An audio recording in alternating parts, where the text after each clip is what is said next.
You're playing crickets? This is why I drink. I'm Sue Hewson from Dying with Dignity Canada, and I took a left at the Valley. I know we shouldn't have to scream that we're atheists. You know, we don't have non-astrologers and all that. But with the religious people taking over the world, I mean, we can either speak up or be pushed into a corner. I'm proud to be an atheist, a skeptic, a non-believer, an infidel, a heathen. I call it how I see it. I say it's ignorance and you just call it faith and unsubstantiated claims. That's something to be ashamed. I'm an atheist. Stop laughing, Scott. Coming at you live from Jesus' supposed tomb. This is Left of the Valley. My name is Kevin, and I ask you, why is it that when a door is open, it's ajar, but when a jar is open, it's not a door? Joining me as usual is a team that figured out that Disney World is actually a people trap operated by a mouse. She busted a mirror and got 7 years bad luck, but her lawyer thinks she could get 4 years. Nancy. Oh, wow. I think my bad luck has just turned the corner. Good luck for everybody. She was trying to daydream, but her mind kept wandering away. Teresa. Your cricket thing ain't working. No, there it is. And he warned me that if I was going to hang myself with a bungee cord, I'd keep almost dying. Scott. Oh, it's good to hear you laugh, Scott. Guys, welcome back. It's a serious show, obviously, about atheism, positive atheism, skeptical thinking, and secular humanism. And we have two guests in the so-called studio with us today in Jesus' tomb. We got Chris and Zac. Hey, guys. Thanks for having us, Kevin. Welcome back. It's good to be here. Chris, it's your second time here, and Zac, it's your first. That's right. So, Zac, you do know that as the newest one to come here, you're supposed to bring the beer, right? That's for later, right? It is for later. Okay. Tailgate party. Guys, let's do a bit of chit-chat. There's something we got to talk about, and that's kind of disturbing. And we have to talk about the what happened this week with United Airlines. Now, did you guys see and hear this video footage? Very, very disturbing. Not to. Yeah, let me play just a little bit of it. This is the video footage of a gentleman that was essentially forced out of the airplane.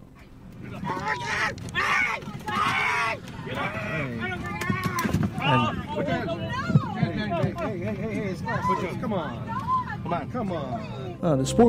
This poor guy, he's been forcibly evicted from his seat. What happened at United Airlines is they overbooked the plane, and it's common practice in the States.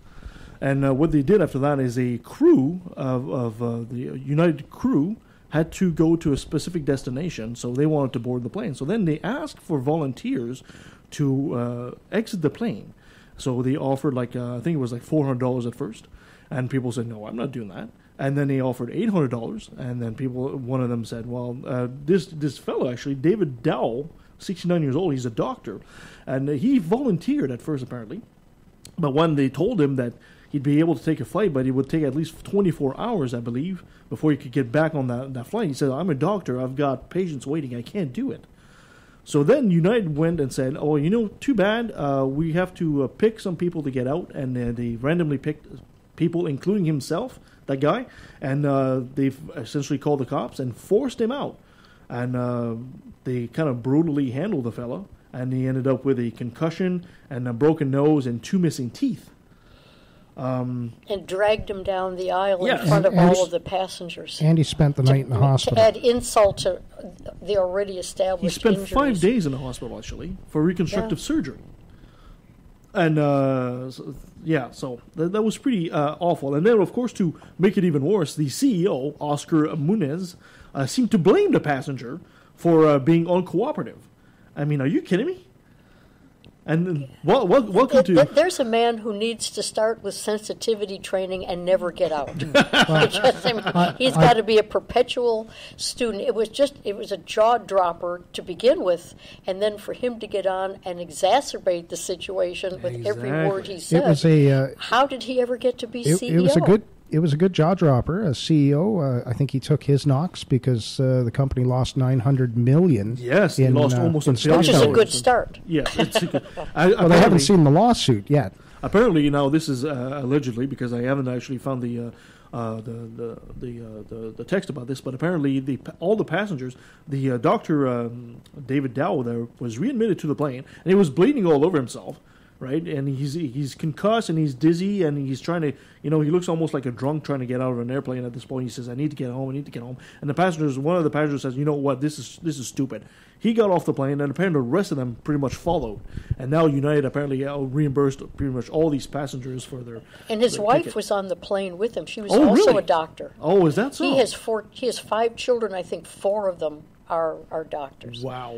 So welcome to the United States of I don't care. This is business, and which prompted right here the Transport Minister Marc Garneau to actually issue a very clear warning to Canadian Airlines. It says, "I am writing to you today to convey that such an incident would be unacceptable in Canada."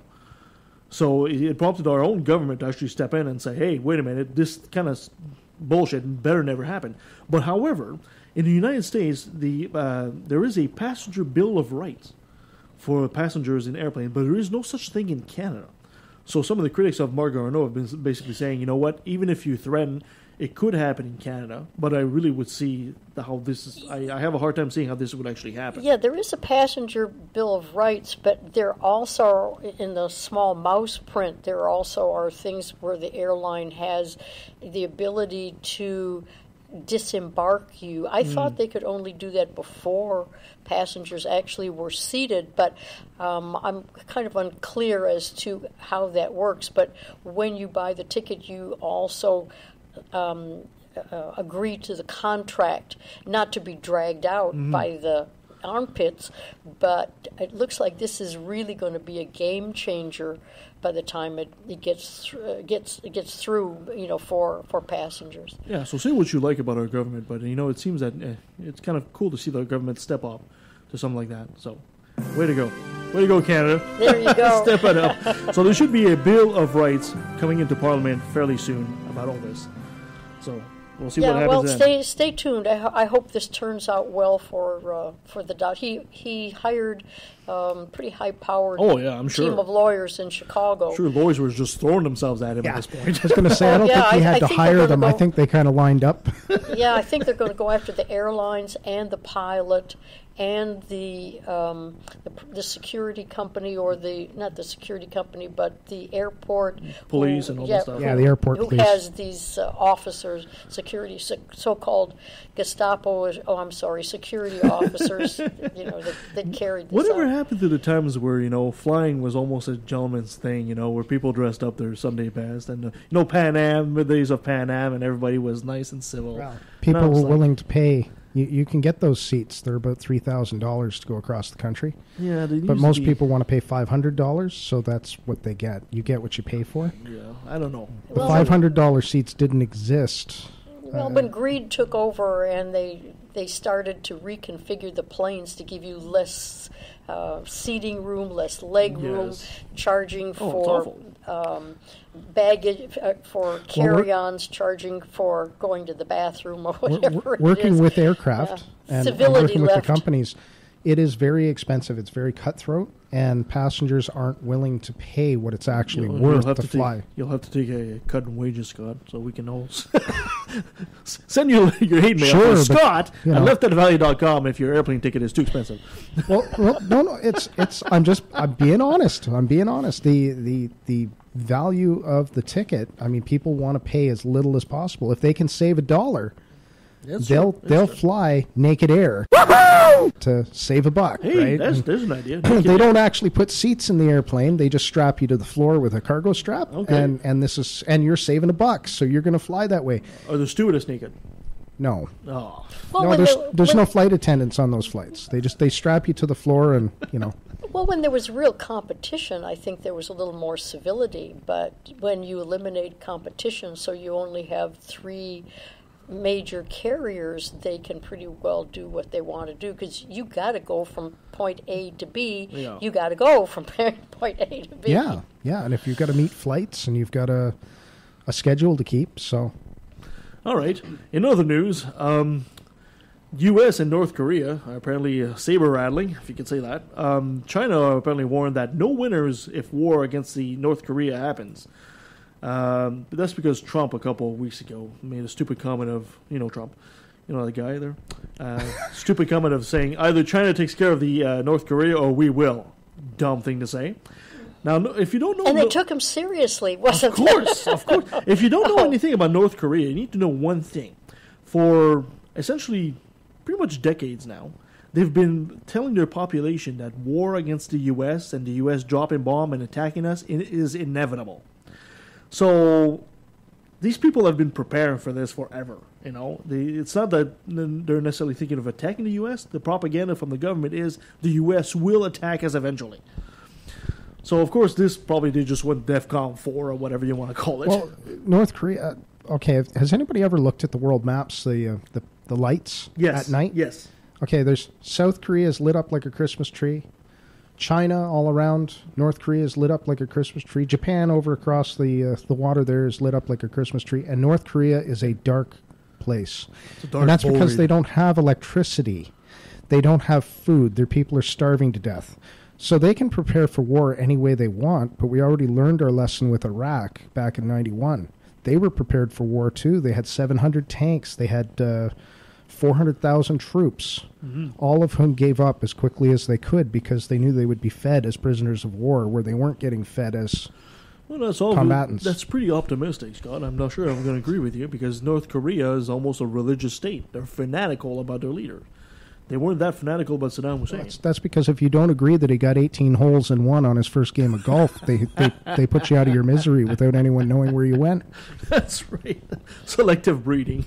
Well, it looks like an even match. They've got an unstable madman at the head of North Korea, and then in the U.S. An idiot. Trump's an American hero, guys. Come on. Oh, jeez. Yeah. All right, that was the last time that Chris is going to come on them. An American hero. Hey, what's this about free thinking? Come on. Okay, on something. No, don't think what we tell you to think. On something a bit more positive.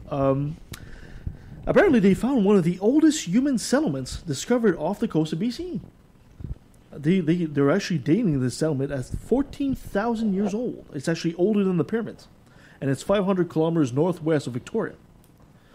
And the discovery apparently matches oral tradition of the Hilsuk Nation.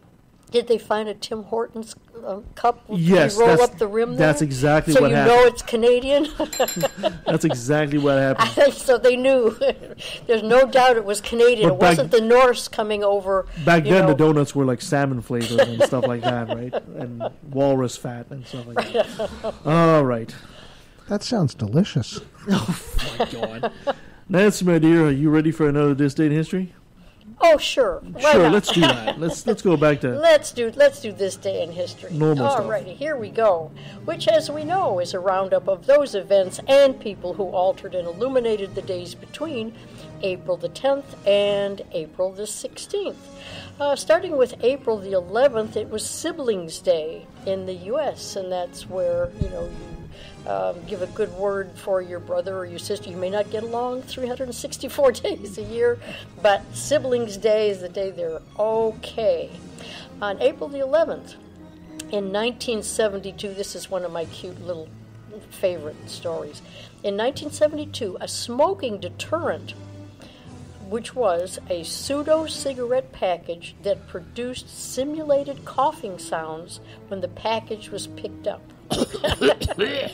It was actually issued a U.S. patent to its inventor, Louis R. Topple of Chicago, Illinois, and according to the patent abstract, the simulated coughing noises are produced from a battery-driven disc recording played through a miniature loudspeaker in the package. The patent described the production of the sound using a miniaturized record player. The invention was also suggested for use as an advertising novelty. But that was supposed to deter you. You pick this... Smoking's good. And as we can see that we're just overrun with them today, it was a huge success. So Hallmark cards weren't the first one to use the music.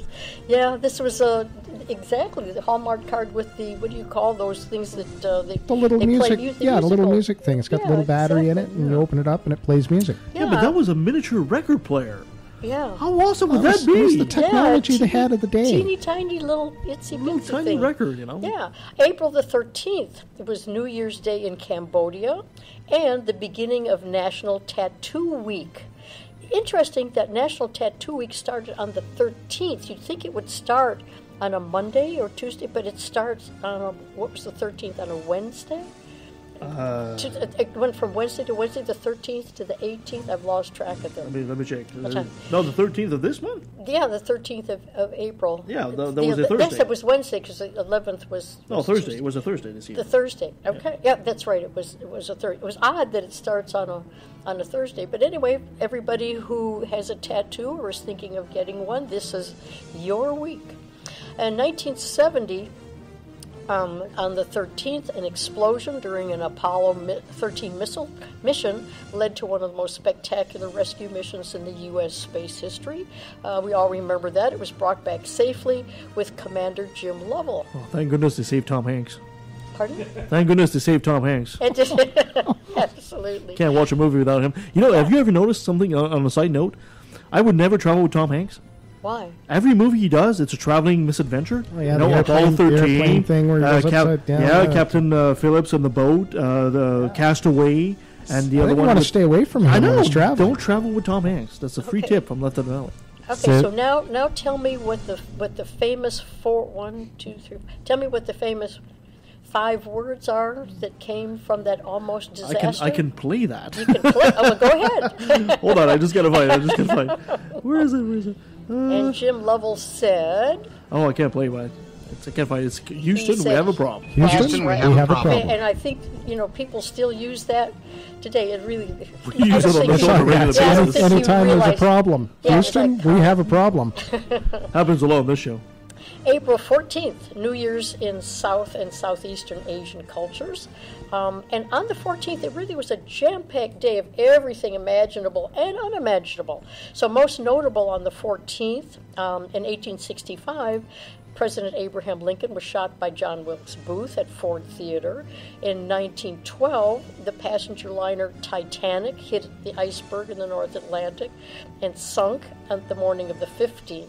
But the story that eclipsed everything else, because I just love this little story, was the 4 dead in 5 seconds event that took place in El Paso, naturally, Texas, and included heavily armed vaqueros from Mexico, cattle rustling, a posse, a bar fight, and the Texas Rangers as witnesses. So, what could be And better? this was just a Saturday night.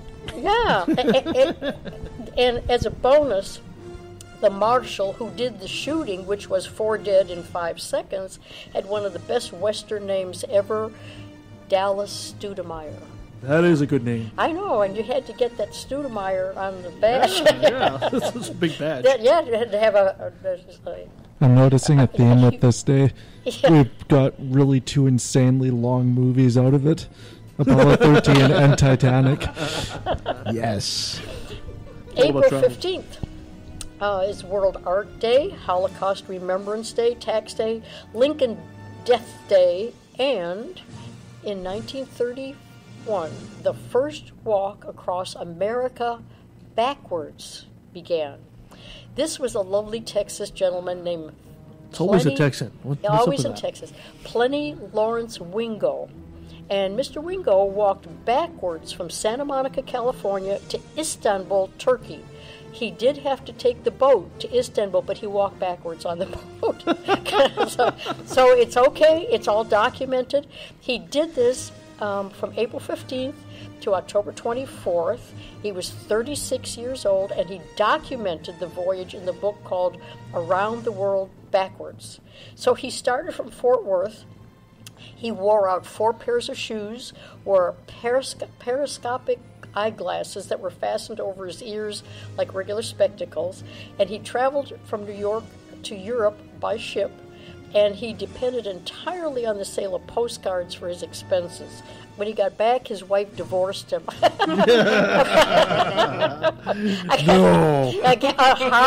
Hard to believe. But he is in the Wax Museum of Ripley's greatest, Believe it or not. Believe it or not, right, as the greatest exponent of reverse pedestrianism. Little did you know that there was Reverse a reverse pedestrianism. pedestrianism, right? That's going at things backwards. Yeah, exactly.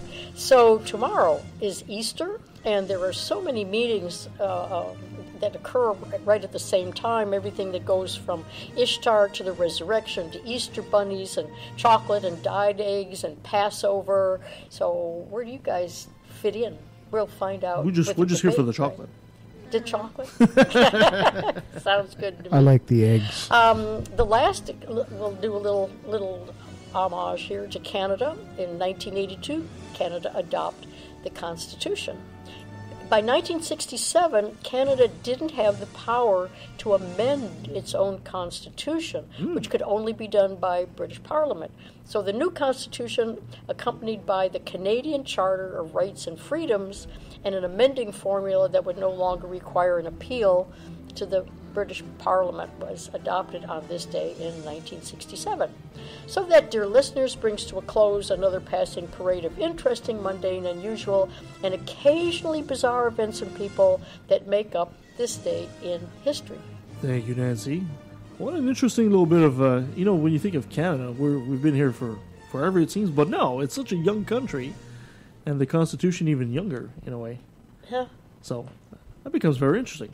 I know. We always learn from history. Exactly. Perfect. Well, before we go to commercial break and then we bring our friend Tyler and we let Chris and Tyler and Zach go at it, let's do...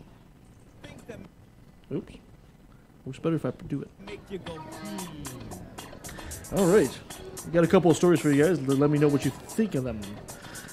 First one is a Canadian story. In Newfoundland, Jessica Andrew was scanning through a dozen of photos she took of a polar bear roaming around her backyard when she came across one that stopped her in her tracks. Now bear with me, guys. The large animal was squatting beneath a white cross, its paws together and raised skyward as it looked up in a seemingly reverent pose. I didn't notice it when I was taking them, but when I started to go through the pictures, she said, "Oh my God." I was like, "Holy crap, he's praying." The 22-year-old said from her home in Wesleyville, a shoreline community in Newfoundland. I was amazed, beyond amazed. The slightly grainy photo shows the bear sitting on its haunches. Is that how you say that? Haunches? Yeah, Haunches. On a barren, snow-covered patch of rock as it looks up to the top of the white cross. Andrew says she heard that a polar bear on the small island behind her house soon after she arrived from her work from about 5:30 on Wednesday. She grabbed her camera, spotted the bear wandering around, and took a whole bunch of pictures.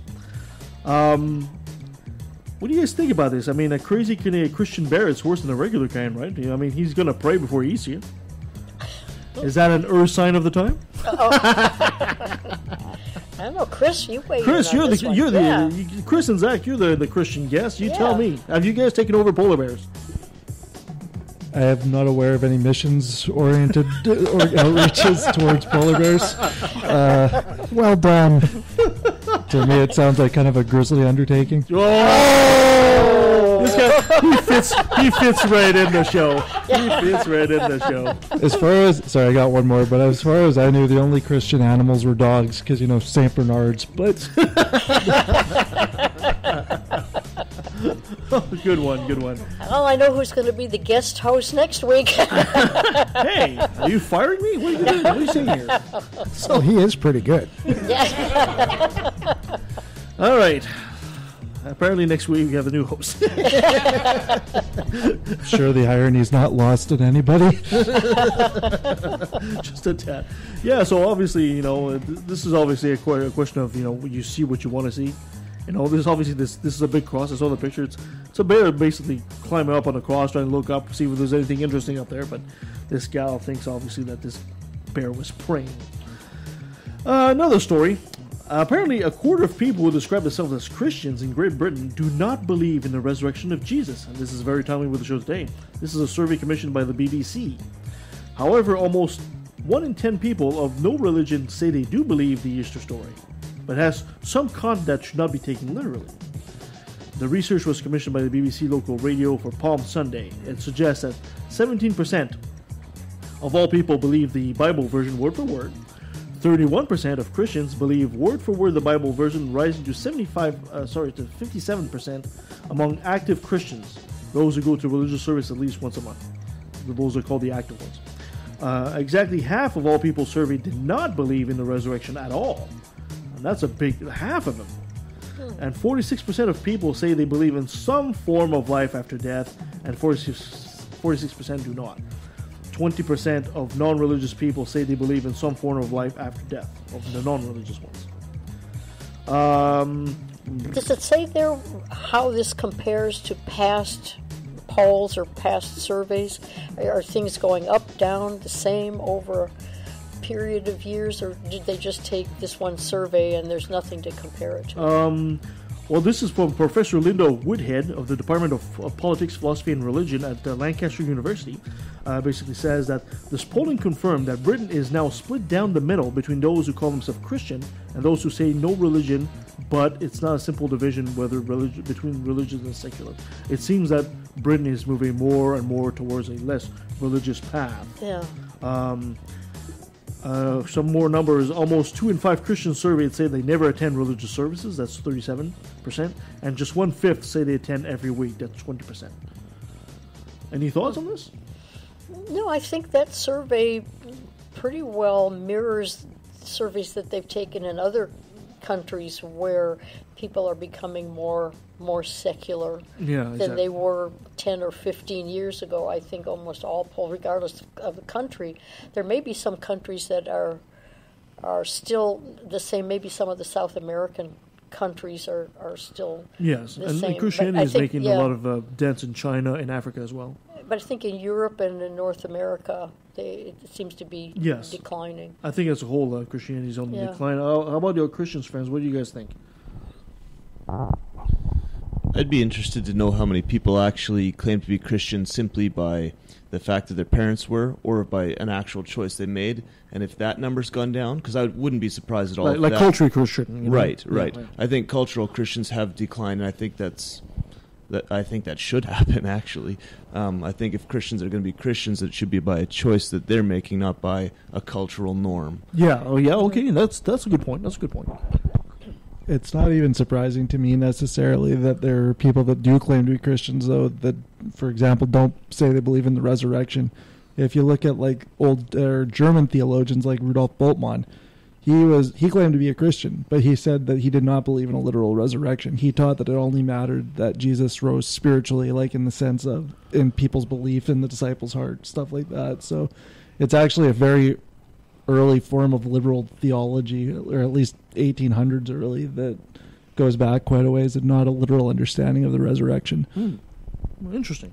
So do you, being a non-Christian, there are a lot of things I'm not aware of. In order to be considered a Christian, you must believe in the resurrection? Is that one of the tenets that separates you from being an actual Christian to one who just goes to church because you're Can you be a Christian without believing in the resurrection? Pardon? Can you be a Christian without believing in the resurrection? So I think one of our earliest documents in the Bible, the book of Romans, Paul says really clearly in Romans 10:9, anybody who basically believes in God and that he raised Jesus from the dead will be saved. So I don't think you can honestly claim to be a Christian and deny the resurrection as a real event, because it is the keystone of our faith. So beyond the teaching of Jesus, the act of resurrection is really what is at the basis of Christianity. That's correct. Yeah. Yes. Okay, perfect. Well, thank you so much for that, guys. So we're just going to pause right now, and when we come back after commercial, we'll bring in Tyler, and let's get ready to rumble, right? Stay with us. Do you know where Saskatchewan is? Probably not. It's in Canada. If you do, you might know a city named Regina. In Regina, there's a studio. And in that studio, there are, at least once a month, a bunch of skeptical atheist geeks and goofballs who get together to do a podcast. We are the Brainstorm crew, and we're trying to help spread a bit of reason and critical thinking while still having fun. Never taking things too seriously, but still not accepting everything we're told. We go through different topics, exploring them in depth, and often disagreeing. We try to stick to provable facts, and we never trust a myth. That's why we say we're woo-free since 2013. You can find us on iTunes, Stitcher, or Spreaker under Brainstorm, or check out our website, brainstormblog.net. I can't promise you'll always agree with us, but I can promise you'll have fun listening to us. If your skepticism is socially conscious and doesn't take itself too seriously, you might like Life, the Universe, and Everything Else. Great Comfort, his big stumper was literally, which came first, the chicken or the egg? A lot of the interviews took place in front of a building that said liberal arts. I'm guessing that they're not all science majors. Life, the Universe, and Everything Else. Available on iTunes, Stitcher, Google Play, and pretty much anywhere else. I don't know, Zune? Is that still a thing?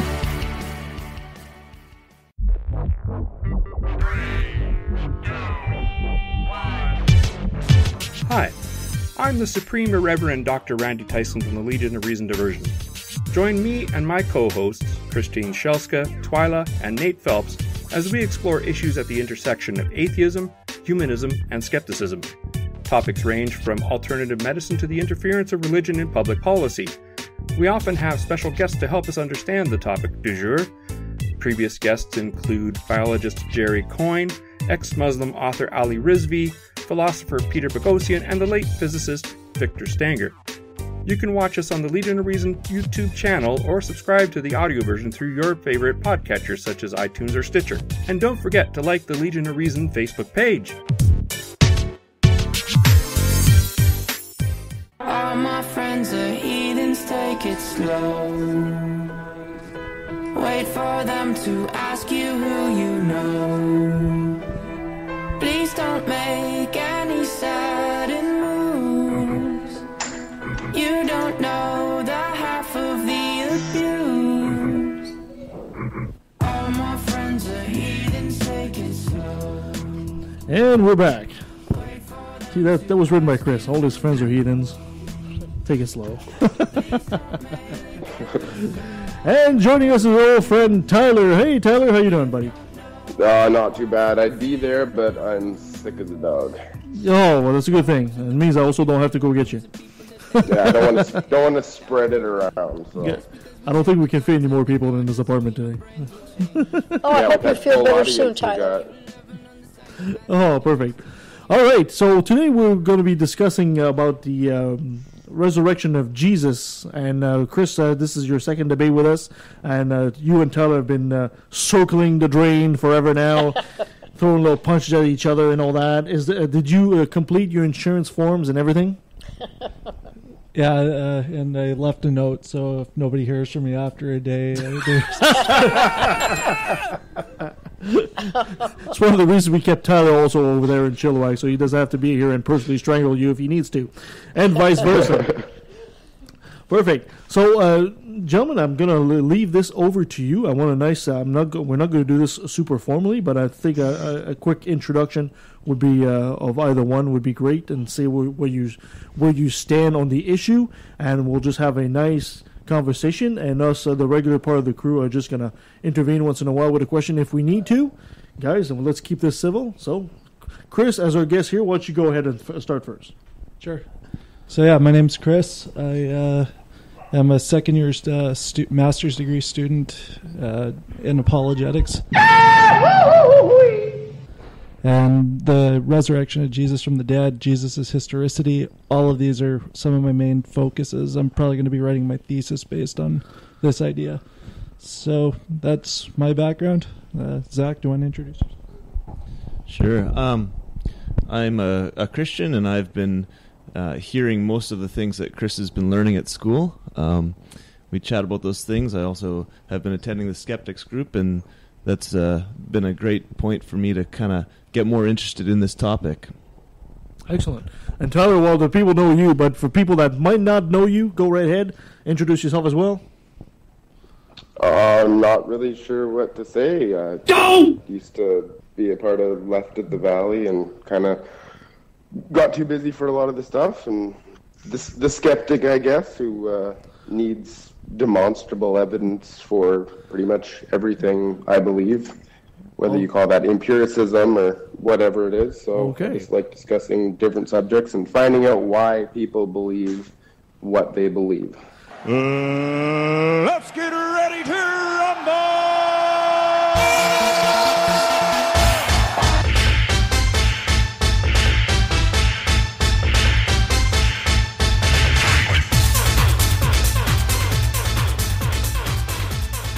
All right, so Chris, let's ask you first. Why do you feel that the resurrection of Jesus actually did happen? So, for me, first of all, it is really important that the resurrection happened. As I said earlier, it's like the bedrock of my faith. And it's been a question that other people that have questioned their faith have asked and looked into. And for at least two people, Gary Habermas and Michael Licona, it became their doctoral research. And it was enough to convince them that what they believed was true. It also became the evidence that convinced skeptics like Sean and Josh McDowell, J. Warner Wallace, a homicide detective, and Lee Strobel. So it got me curious because I was like, okay, there must be something that convinced these guys. What that evidence was that there was 5 to 6 non-supernatural facts that are recorded about Jesus' life, like his crucifixion, his burial, his empty tomb, belief of the disciples that Jesus appeared to them after his death, and that skeptics like the church persecutor Paul and Jesus' brother James were also converted by belief in the appearances.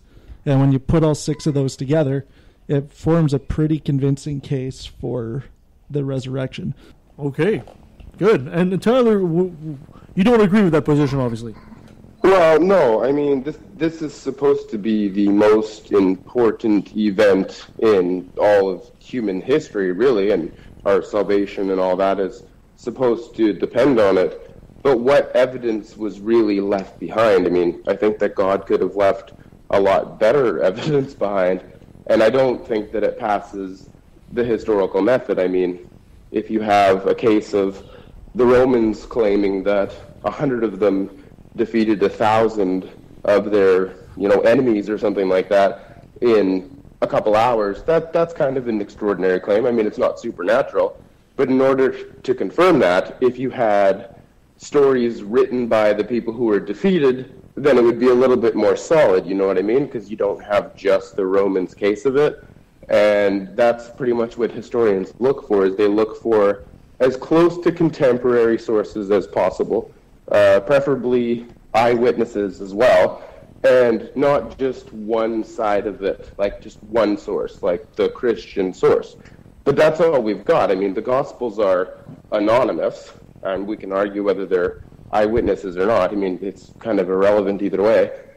But Paul says he's not an eyewitness either, and all we have are Christian sources.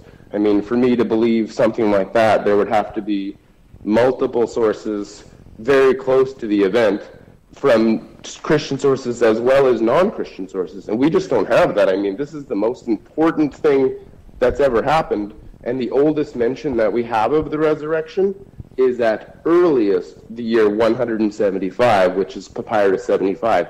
I don't know about you, but if I was God, I would want to leave a lot of evidence behind for, future skeptics, that sort of thing, right? Mm-hmm. Hey, Chris, would you reply to that? He does make a point that you have the Christian source. Are you aware of any source that are non-Christian that could corroborate the story? Well, I'd like to make the point that the Bible itself, we all know it didn't actually exist till about 300 AD. Say what? So the Gospels themselves are all 4 different sources. And, for example, with the crucifixion, it's reported in all 4. And that's an event that, although they weren't completely contemporary, it was thought important enough to be mentioned by Josephus, Tacitus, Lucian, Marabar Serapion. So those weren't Christian sources. They were Jewish, they were Roman. Now, I know there's some debate about whether there's interpolation or whatnot, but I don't think it's been proven conclusively that they were Christian interpolations either. Also, I put in a couple of quotes from scholars that are not Christian. There was Paula Fredrickson. She's an American historian and somebody that looks into ancient history. And she said the single most solid fact about Jesus' life is his death. He was executed by the Roman prefect Pilate on or around Passover in the manner Rome reserved particularly for political insurrectionists, namely crucifixion. John Dominic Crossan, the co-chair of the Jesus Seminar, also no friends of evangelical Christianity, says there's not the slightest doubt about the fact of Jesus' crucifixion under Pontius Pilate. Another time he even said that he was crucified is as sure as anything historical can ever be. So for an atheist to say that, who I'm guessing requires quite a bit of evidence, I'd say at least it sounds like the fact that he was crucified is fairly solid. Do you know of this evidence he speaks of? Yeah, I do. Okay, go for it, then. I'm familiar with all of that, and Barterman would say the same thing regarding him being crucified. Now, I don't accept that personally, but for this argument, I will grant that to you because we are debating the resurrection, and if we want to get into crucifixion, and it'll just lead down the whole mythicist thing, and that's not what we're trying to debate here. So I'm going to grant you quite a bit of things that I don't actually personally believe, just so we can kind of stay on track. Take that to the bank, Chris. It still owes me $5. All right, go for it, Tyler. I didn't hear you. Go for it. So. Oh, I just did. Did you? Oh, sorry. You might have to repeat that. I just made a joke and it overlapped over top of you. So. I was saying I don't want to go down the mythicist road, so I'm going to grant you a bunch of stuff that I don't actually personally believe. So, and I'll agree with Crossan and Barterman that he was crucified, even though I don't personally believe that. But I want to stay on the resurrection. My point was, this is a supernatural claim, and the evidence is absolutely terrible. I mean, all we've got is really, really late manuscripts. I mean, the oldest manuscript we have that has actually been published is from, at earliest, 125 AD or CE, whatever you want to call it. The oldest one from Paul is late 2nd century, and the oldest mention of the resurrection is at earliest 175. I mean, if it is true, I don't think God would blame us for not believing it because the evidence is so terrible. Like, I mean, Jesus could have invented the printing press, and we'd have a whole bunch of copies right now, wouldn't we? Yes, that is a bit of a point. Well, I stole that point from Richard Carrier, the printing press joke. I thought that was pretty funny. Oh, Richard Carrier. Okay, I'll like to take a shot at the manuscript evidence thing. So we have over 5,800 Greek manuscripts for the New Testament. The next best example of something like that is the Iliad by Homer, we currently have about 1,800 discovered manuscripts. Also, the manuscripts are much closer to the time than they were written. The earliest papyrus, like you said, that mentions the resurrection is 175 BC. This is only 140 years after the time of Jesus' crucifixion. The time difference between the original copy of the Iliad and that first discovered copy is over 350 to 400 years. So you're making the point that it being such a popular story, there must have been something behind it. I'd say there's something. It was important enough that people were copying it down, and apparently quite extensively. Okay, Tyler, this comes from God. I mean, God could leave supernatural evidence behind. Jesus could have appeared and spoken to Herod and Pontius Pilate and converted all of them. I mean, it would have been so easy to leave, non-Christian sources behind or famous sources like the ones that I mentioned, but we have none of that. I mean, we don't even have the original copies of anything. We have copies of copies of copies of copies, and there was a whole bunch of Gospels that were left out as well. People just kind of picked and chose what it was. So, I mean, it's kind of the same thing with Joseph Smith and Muhammad and all the other religions that kind of picked up. I don't think the fact that people believed it is evidence that it's true. I mean, that's an argument from popularity, right? We have all these copies. Well, so what? I mean, that is the reason that we atheists don't believe it, is because the only evidence we have doesn't pass the historical method. Well, hold on a sec. Hold on a sec. We're talking about historical evidence here. We're talking about historical accuracy, and we're pointing out that the manuscript count for the New Testament is more than double, if not more than triple, of what the next best manuscript count is of anything in that time period. We're talking about having more historical evidence of this than anything in its time period. So if you're going to be talking about not enough information from God or not enough information to have a historical account of something, those are two different things. And at the moment we're talking about the fact that the resurrection account actually has the most historical evidence for it. If that's not enough for you, that's another topic altogether. But it's not, though, because the historical method, like I said, likes to have stories or accounts really close to the event, not just biased sources, right? And eyewitnesses. Paul says he's not an eyewitness. The Gospels are completely anonymous. Nobody mentions any of this during that time. Philo was writing during that time as well, and there's absolutely no mention there either. I just think that God could have left a lot better evidence behind. I mean, the resurrection is not exactly a unique thing. There's tons of stories from gods and whatnot prior to Jesus Christ that are, victory over death and that sort of thing. I mean, being baptized in the Osiris cult gave you a better position in the afterlife. Same with Dionysus. I mean, Romulus, the founder of Rome, was born of a virgin and executed by the nobles of the city, and his body disappeared, and then he appeared to people on the road, and then he ascended into heaven. I mean, there's Dionysus is the same, Zelmoxen, same thing. There's all these different stories that are before Christianity, so it really doesn't surprise me one bit. I mean, even Dionysus was arrested for claiming to be divine by the king Pentheus before he was executed by the Titans and then came back from the dead. Okay, you know what? For the sake of argument, I'll even grant the manuscript evidence itself, I wouldn't even say is what I would base my case for the resurrection on. I would base it simply on, it's enough, I'd say, that we can say with confidence the natural things, at least recorded about Jesus' life, happened. It's as good as for the natural events that anybody else has happened manuscript-wise. And I think even Richard Carrier agrees, we shouldn't expect, the same sort of, monuments, coinage, everything as we would see for other famous histories, because this guy was basically a backwater Jew from nowhere, Palestine, in the middle of the 1st century. All I'm saying is the manuscripts are good enough for the natural stuff. The point I'm saying is the non-supernatural facts are what I would say make the best case for the resurrection.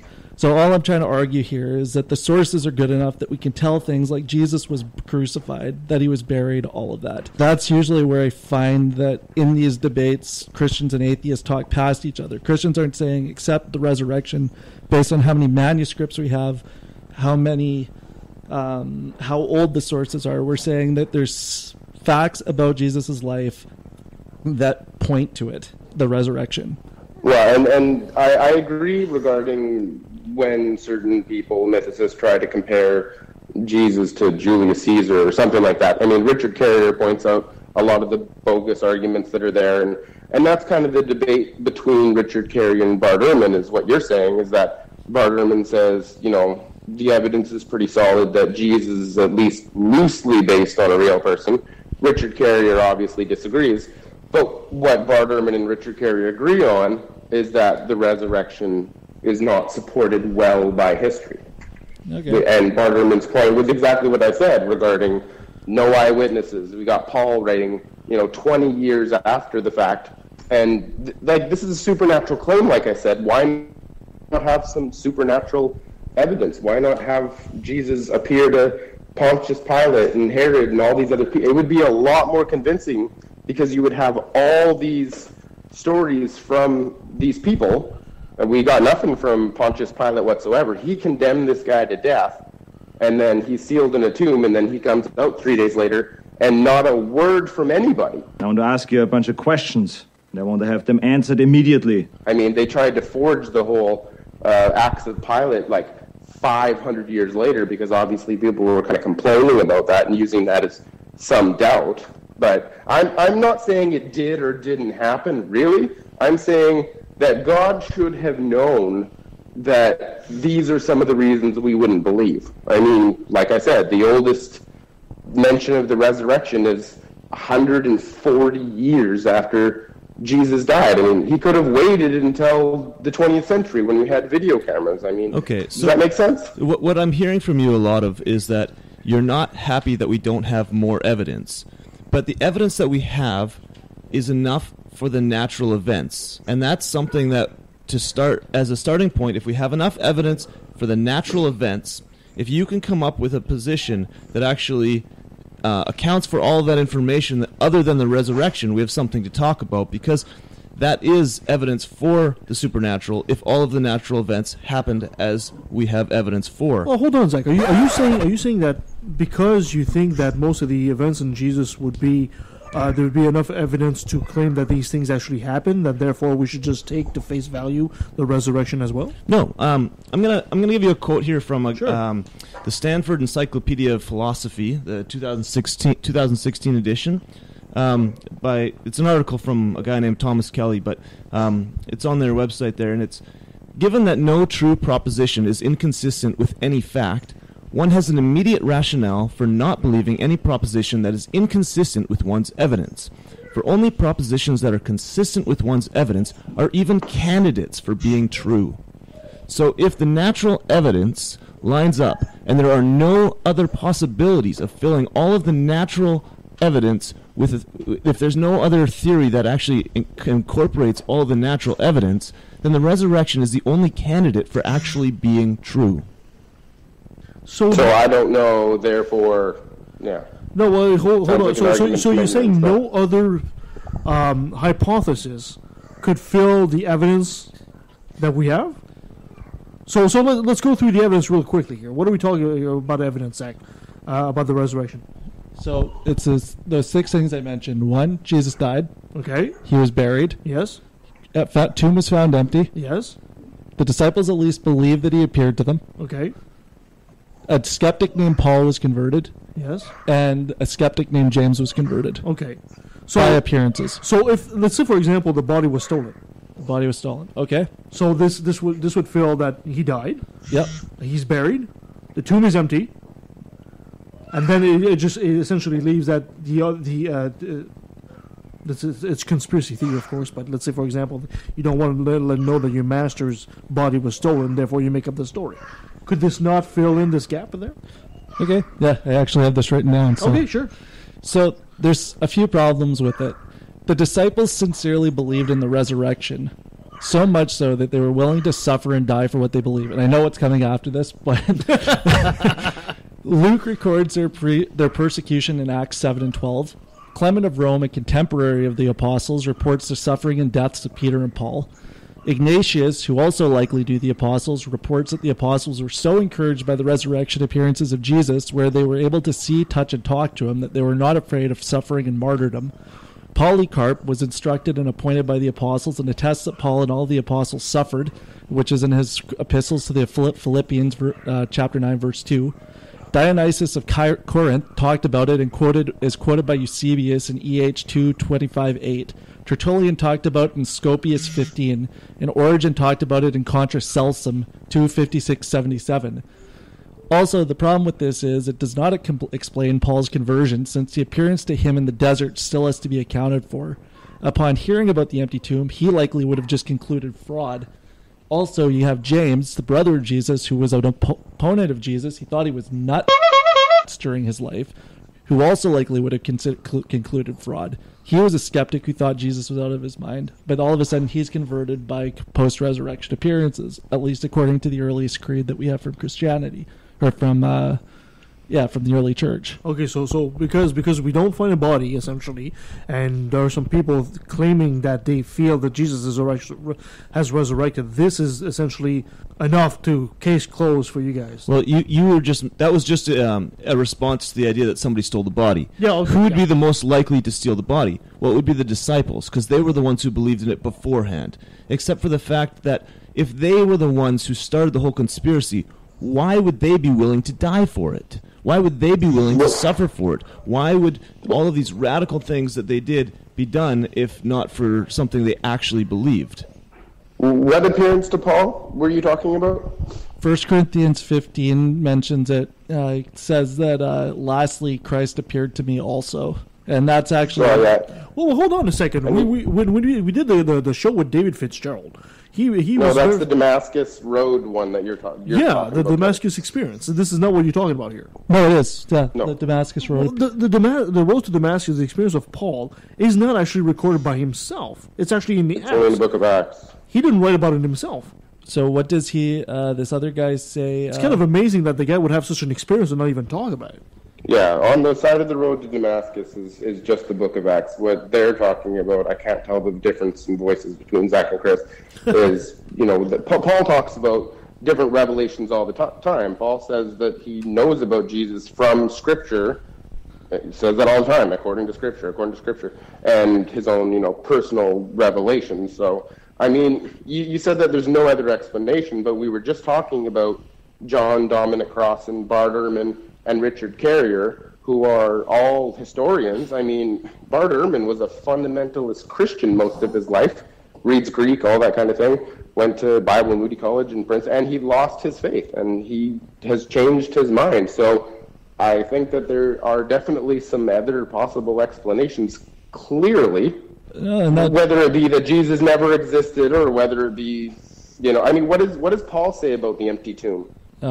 He says in that creed I was talking about from 1 Corinthians 15, he says that Christ died for our sins according to the Scriptures, that he was buried, and that he was raised on the third day according to the Scriptures. Yeah, according to the Scriptures, which is the whole, Richard Carrier thing, that it was, prophesied in the Old Testament, and that they took a bunch of, Scriptures from the Old Testament and kind of fashioned a new Jesus. My question was, what does he say about the empty tomb? So he doesn't mention the empty tomb, but if he said Jesus was buried and then he was raised, no Jew at that time would have understood it as anything other than a body coming out of the tomb. He pretty much parallels the two. He says he was buried, he was raised. That's the way the parallelism in that passage worked. Nobody at that time. Okay, when are you putting Paul being written, and when are you putting Mark being written? I'm putting 1 Corinthians at 51 to 52 AD, 55 to 57 AD. I'm putting the creed that Paul is citing way earlier. It goes back to probably, I would say, 3 to 5 years after the crucifixion of Jesus. Oh yeah, his conversion. Yeah, no, I'll agree with that too. But you're saying that Paul said in the mid-50s this whole burial thing, and when do you have Mark being written? So I realize... I know you're a lot earlier than normal. I do like to be abnormal. Thanks for pointing that out. No. Tyler's not mentioning that Chris is premature in any way, shape, or form. As one abnormally born.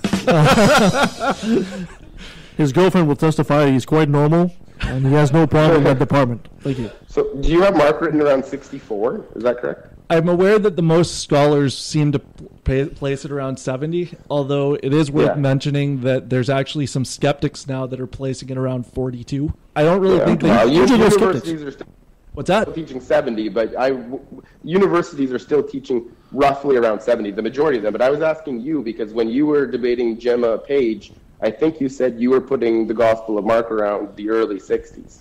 Yeah, so I'd probably still hold to that. But okay, that's what I'm asking. Is you said that Paul would have worded that way because nobody would have understood, but then Mark talks about the tomb like less than 10 years later, so I don't think that makes sense. Sorry, I might have misspoke. What I mean is that, like, to a Jew, saying that Jesus was raised would be understood in that context, especially since he pointed out that he was buried. It would be understood as a physical resurrection because that's the only way that they would have understood resurrection at that point.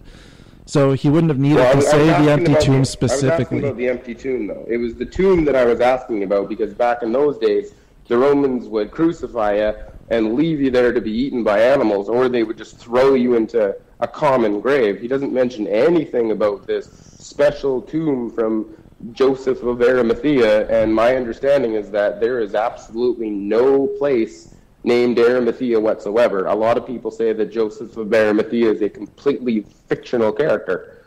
Okay, I'm sorry, I misunderstood you. I think I know what you're saying now. So I think Paul not mentioning the tomb might be good evidence that there was no tomb to begin with. Okay. I mean, he's the earliest one, right? Right. So first, he mentioned Pontius Pilate executing Jesus. Sorry, what? Does Paul mention Pontius Pilate having Jesus ordered to be executed? Okay, can I answer this one at a time? Yeah, sorry. So, Jesus' burial. I'll try to make a quick case for that. Okay. Still attested pretty early to the point. Even if Mark was written 70, 60 AD, that's still within 40 years of Jesus' crucifixion, right? So, it's still pretty early. It's talked about in all four Gospels, and one of the big things even the Jesus Seminar talks about is for something to be really strong as something that actually happened to Jesus, it has to be multiply attested. So it fits that criteria. It also fits what they call the criterion of embarrassment. It's not something that the early church would have been likely to make up for no reason in a legend. And the reason this fits in is that Joseph of Arimathea was part of the Sanhedrin in the story, and the early church had a lot of resentment against the Sanhedrin because they saw them as, orchestrating basically a murder of Jesus, right? It's unlikely they would have just invented a sympathetic character from that group who showed courage in taking Jesus' body and burying it while talking about how the disciples abandoned him in the same story. So that would be my case, at least for the historicity of the burial. Now, as for what you pointed out about, was it put in a common grave or left to be eaten by animals or even buried somewhere else? The idea that he was left to be eaten by animals would ignore the evidence I think I already pointed out, unless there's an argument against that. Also, though the creed does not say it was by Joseph of Arimathea that Jesus was buried, it's merely a summary. Mark does mention it in his gospel, and it was based on early information that was circulated close to the events. So if Jesus had not been buried by Joseph of Arimathea, it would have been easy to do a quick fact check at the time. Okay, because, there are other stories. I don't know if it's even relevant to it. So maybe first I'll ask if Paul mentions Jesus' execution being ordered by Pontius Pilate. No, he does not. Okay, so that's kind of strange, don't you think? That it is a Paul, big detail.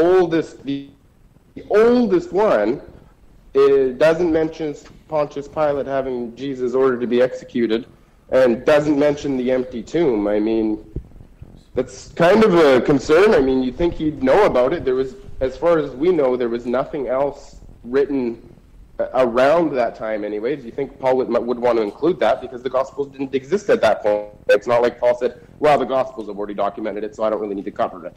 Well, see, Maurice Casey, have you ever heard of Maurice Casey? I wouldn't remember even if I did. Okay, fair enough.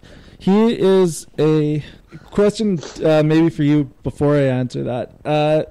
Who was Paul writing to in this creed? Do you remember? What are you talking about? Which one? The one we're talking about right now, where it's like, he died, he was buried, he was raised. Do you know which letter that fell into? I don't remember off my hand, no. I have it on my phone, but I'm kind of on my phone at the moment. It's fair. 1 Corinthians. Okay. Would they have known who Pontius Pilate was? I don't know, would they? A Roman prefect? Chances are they would have, no? Okay. It's a good question. Well, I mean, this is the guy who's in charge of everything during Passover, which is like one of the biggest celebrations for the entire year. People came from all over the place. You'd think that they would know who he was. True, but we're talking about... Not to mention that this Jesus story was supposed to have been circulated for how many years? 20 years before Paul wrote that? And obviously, Paul had family members who were Christians as well. So, yeah, I think people would have heard that this Jesus guy was ordered to be executed by Pontius Pilate, including the Corinthians, for sure. It would be really strange if they didn't know who he was. Well, I think if I may interject, Chris, yeah, the point is the Corinthians, Paul was preaching to the Gentiles.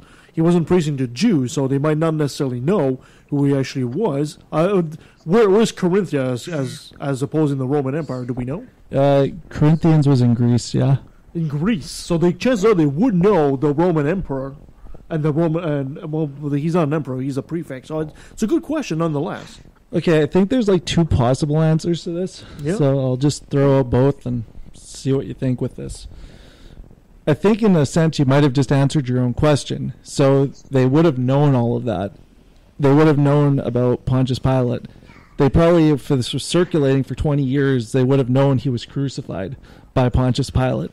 But Mark mentions it. They all mention it way after Paul. Right. So what Paul's talking about in this verse, though, is he's talking about these group of people that are going around. They are saying that the resurrection of the dead's already happened, that they are they're basically denying that there will be a bodily resurrection. Denied.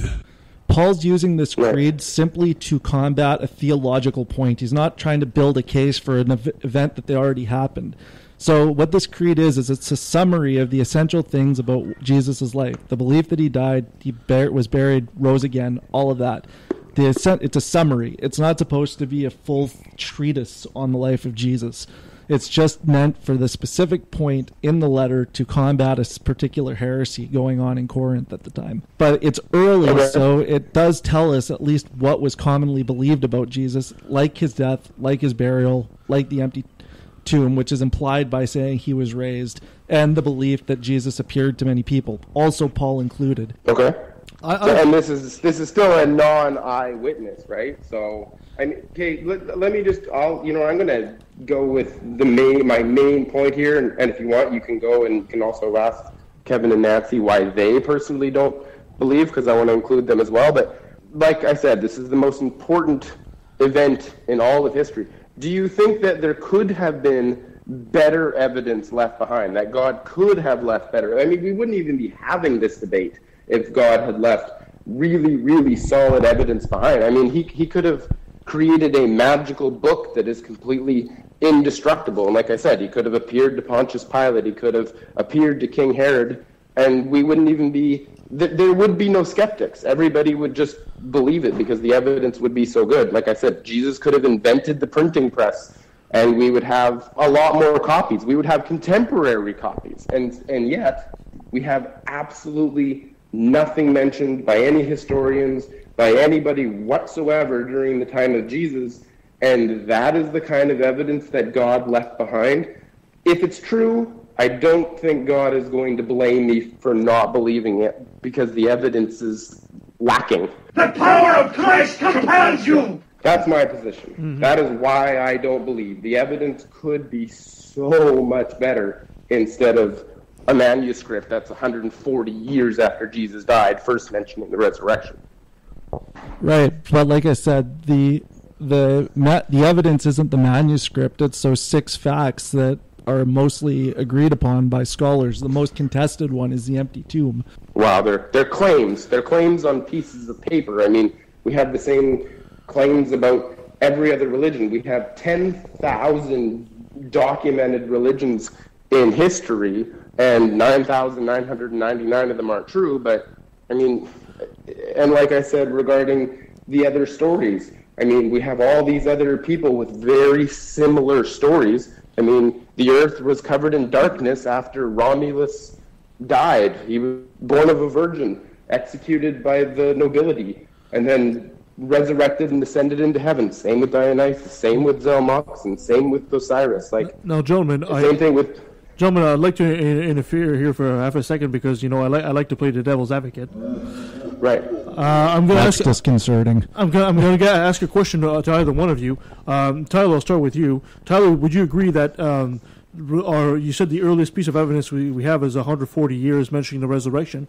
Is it possible that it could be an earlier source? We just haven't found it yet. Well, I don't see why God wouldn't have preserved... I mean, God couldn't even preserve his own story. Yeah, this is the most important story in history. That's fair. But, Chris, I will ask you, the question is, if the suicide of Cleopatra, we know the exact date. when Julius Caesar was assassinated, we know the exact date. Why don't we know the exact date Jesus was crucified? I got to be honest, that's one thing I have not looked into very much. It's something I could try to send in an email or something if you want to put it in for next episode. Well, you have a direct line and email to Jesus? The next episode. And realistically, the Jews would have probably just kept Jesus in jail for the weekend because they weren't allowed to execute people on holy days. Well, here's an idea. Just to answer the other question as to the date of the actual execution. When the disciples were there, they thought while he was dying that this was the end and that it was all false. That's why they ran away and everything else. As far as the Romans were concerned, he was a random carpenter that the Jews didn't like. This wasn't a point in time where people were already believing. This was the point before they were believing, and therefore it wasn't documented in the same way as Cleopatra because she was already somebody that was...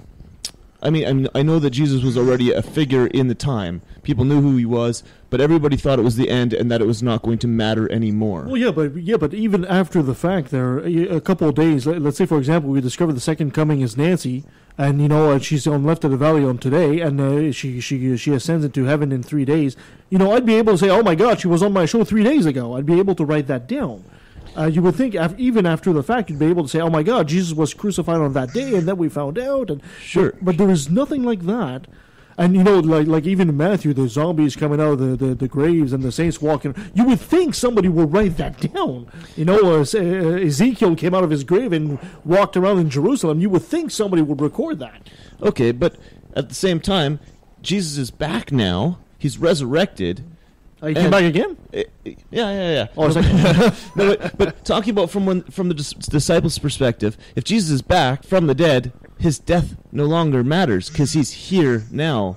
And I'm sure at the time they all knew the exact date. Yeah, but if it was important enough to record what he said, why wouldn't it be important enough to record when he said it? And all that, yeah. And they recorded the zombie thing, like you said. None of the other Gospels do, but Matthew does. There's a lot of other things you could have included. All he had to do was appear to Pontius Pilate, King Herod, problem solved. Yeah. And there would be so much better evidence. And this is just why we don't believe. It's good to have discussions to figure out why you do believe and why we don't believe. And I'm not going to convince you, and you're not going to convince me. But it is good to hear the arguments. I just think that this is supposed to be the most important event in history, and much better evidence could have been left behind. Like I said. But that's the thing, though. I'm going to throw something out there. It's completely fallacious to say that just because people don't believe it doesn't mean it doesn't have good evidence.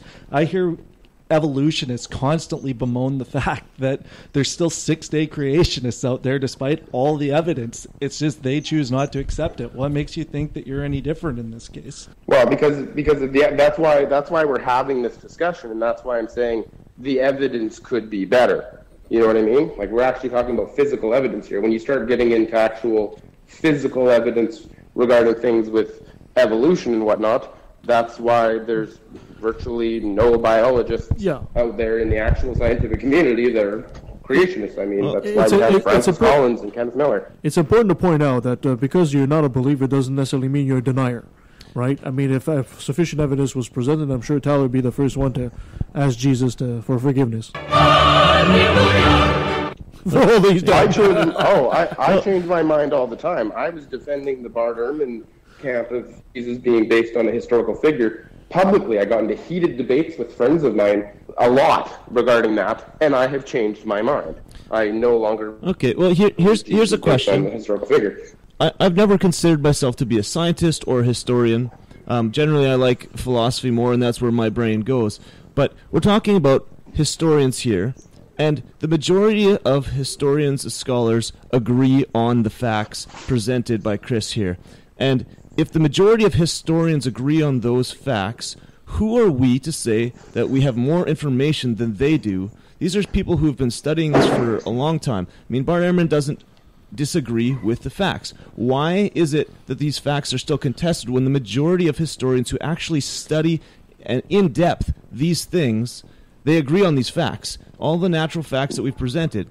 So if we're going to suddenly say that all of this information by these historians is complete garbage, I think you need to come up with a pretty strong argument as to why that is. Well, I would say this because even in science, the facts are always subject to review, right? And I think there is a growing movement of mythicism, for example, when it comes to the history of Jesus. There's a growing movement of mythicism. I can never say that word properly. But there's a growing movement, but the scholars, the people who've been studying it for the longest time, still agree on the facts. The people who are accredited the historians. Is that he's based on a real person. That's the consensus. The consensus is the 6 facts Chris just presented to you a few times here. Those are the facts that are agreed upon. Those aren't just random facts of his life. Those 6 things surrounding the resurrection are historical facts according to historians. So if you want to argue that, we need... Okay, but the resurrection is what we're talking about, and there is no consensus on the resurrection. There's no consensus on the supernatural claims whatsoever. Yeah, there's a consensus on the fact that, like Chris said, an empty tomb and the person was crucified and all that. There seems to be some kind of consensus on that. Whether or not they agree to that equals a resurrection or not, that's what we're debating. Right. Okay. Well, Can I share? It's also kind of like it's also like me saying my evidence for evolution is that 99% of biologists think so. Well, that's just pointless. There's not even any point of having that discussion because it goes nowhere and nobody learns anything. That's why we're trying to discuss the actual physical evidence here. Okay. Which is what you should do with evolution as well. Okay. Instead of appealing to a consensus or an argument from popularity fallacy. Yeah. Okay. So here's at least another couple of examples. How much did you... No, just make your last argument, man. Okay. My argument is still that all other explanations fail to account for all the other facts. All the ones throughout history that people have put forward about the resurrection to explain it away have failed. You look at the empty tomb, or the women went to the wrong tomb theory. Still doesn't account for why the disciples believed that Jesus appeared to them. It only accounts for the empty tomb, which didn't even convince the apostles. Doesn't account for why Paul was converted. Doesn't account for why James was converted. You look at the idea that someone else stole the body. Okay, fair enough. Still doesn't account for the appearances. The hallucination theory. No place in history have we ever had it recorded that 500 people all witnessed a hallucination of the exact same thing. Hallucinations are subjective. That's. Well, I disagree with that. There's been 500 people that experienced the exact same hallucination? Actually more. You don't have 500 sources. You have Paul saying there was 500 people. That's one source as well, yes. But that's the earliest creed that we have. And since people usually like Paul, because he's so early, then they should be more willing to accept what he says on that because it's our earliest source. Oh, hold on, guys. I just got to come in. Teresa's saying something. Was this Teresa? No, she's making a sign there that we're running against the clock. So if you guys would be so kind to give your final statements, I would appreciate that. Tyler, you go ahead. I'll just say one thing and then I'll be done. So there's thousands and thousands and thousands of other religions out there, like Islam and stuff, where they claim 100 people saw Muhammad split the moon in half, and now because of NASA we know that's not true. Same thing with Joseph Smith performing all these miracles, blah, blah, blah. Thousands of religions, and you agree that they're all made up, correct? Yep. So then I think the alternative that explains this whole resurrection thing the best is that it's made up, just like all the other thousands of religions that you believe are made up, that have very similar accounts of, like I said, 100 people witnessing Muhammad's miracles and Joseph Smith's miracles and all the other similarities I pointed out to you about Romulus and Dionysus and Osiris. All those are made up, but Jesus isn't. So I think that is the alternative explanation, is that it's made up. Whether he really did believe he was the Messiah and was executed, I don't think we'll ever know if Richard Carrier or Barterman is correct. But all this other stuff is simply Christian sources. I think it's made up just like the stories about Muhammad. Okay, this will be my last statement, just in a bit of a rebuttal, but also to going back to the fact here. Those other religions, and where you point out that they have these great claims, are not surrounded by natural facts that are agreed upon by historians as the resurrection. And in accordance with the resurrection, no other theory fits the facts that we have, and those facts are agreed by most scholars, skeptic or otherwise. And again, there's no other theory that fits those facts. So that basically leaves the resurrection as the only theory that's even probable in this case. Mm-hmm. Chris, your final statement, please. Yeah, just first of all, I would say that miracle claims in other religions don't disprove the ones in Christianity. And like Zac said, if there was evidence for any of them, I would look into that. I've studied other ones. Like somebody pointed out to me, what was it, not too long ago, an Indian legend where a guy named, I can't even remember the name, but apparently he fell into the river, and that was enough, and then showed up the next day alive. And that was enough to convince the native tribes to unify and fight. Well, there's something missing there. He fell into a river, and they didn't see him alive until the next day. So they never confirmed he was dead, let alone that he came back to life. So there was already evidence missing in the supernatural story. And when you look at all these other miracle claims, there is stuff missing, whereas in the resurrection story, there is enough, I would say, to confirm that he was alive, or that he was dead, and he was alive. Mm-hmm. Excellent. Thank you, gentlemen. I appreciate your time and effort towards that. Tyler, if anybody wants to reach you, where can they find you? Oh, well, you can find me at the Church of the Basement Dragon Facebook group if you want to come and argue with me there. Perfect. And go take care of your kid. Yeah, all three of them. Thanks, buddy. Appreciate it. Take care. Nice talking to you guys. All right. You too. Bye. Yeah, thanks, Tyler. Bye, Chris. Bye, Zac. Bye, Tyler. That was Tyler. Oh, well, thank you so much, guys. That was a fun show. Thanks again for having us, Kevin. That was great. Yeah, so let the public know and where they can find you, Chris and Zac. You can email me at defenseofeden@gmail.com or my Facebook, Chris Christiensen. I respond to messages on both. So perfect. Yeah, and I'm probably easiest to get a hold of on Facebook, Zac Bosma. And again, I'll respond to messages if I get them on there. Perfect. Thank you so much, guys, for joining us on the show. You can join us at leftandvalue.com. You can find us on Facebook, on Twitter, LATV Podcast. Send your complaints to Nancy at leftandvalue.com. Send your crickets to Teresa at leftandvalue. And send your regards to Scott. Either way. That was a great show. I think we covered a lot of ground there. It was. I think intellectually, I would have to say it was a draw. However, I'm going to give Tyler extra points for making his arguments while combating crying children. Yes. I'll see that. That was a handicap and a challenge that he was able to overcome. So unless you can beat that one next time. Perfect. Coming up, we have that interview with Cara Santa Maria coming up. I don't have my schedule in front of me, so I'm going off the top of my head there. We also have the people from the Wayward Atheist. They'll be coming on the show, and I'll be going on theirs as well. And we also have Robert Price.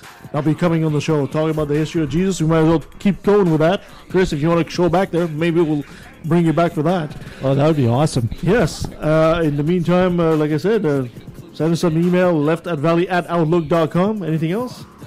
No, I think it was a great show. It's lovely to have live guests in as part of the show. It makes it livelier, and Chris has been our good friend, and Zac is a new friend, and so I know we can call on them for other topics as well, which is wonderful. And hopefully the listeners will let us know who do you think won this argument. And Chris, just before you go, get you to say, hey, I'm Chris Christiansen, and I took a left of the valley. No, you can do Zac too, that's fine. I'm Chris. And I'm Zac. And we took a left at the valley. Awesome. Thank you, guys. Until next time.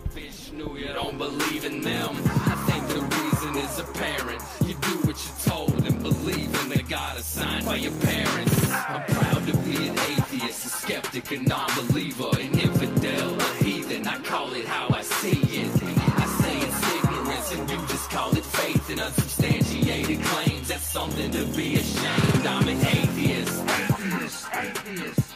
I'm an atheist. I'm an atheist. Now let me take a sec, don't mean to sound so hateful, but I swear to God, pun intended, I find it disgraceful that thousands of children are raped by priests, and since they're holy men of God, they get away scot-free, and the Pope does his very best to keep keep it on the hush. Don't wanna affect business, he loves money too much. We know that they love the kids, but how the fuck can we protect them while they planning to molest them? We teaching them to respect them. Fuck that. The system is broke down, working backwards, and the only action or tactic I plan to practice now is to attack them. The parties of God's hands are bloodstained, millions of murders by believers, and they're all in God's name. And let me take a sec, don't mean to sound so hateful, but I swear to God, pun intended, I find it disgraceful that many atheists are told to be quiet. You're not alone, speak your mind, time to let it be known. I'm proud to be an atheist, a skeptic, a non-believer, an infidel, a heathen. I call it how I see it. I say it's ignorance and you just call it faith and unsubstantiated claims. That's something to be ashamed. I'm an atheist.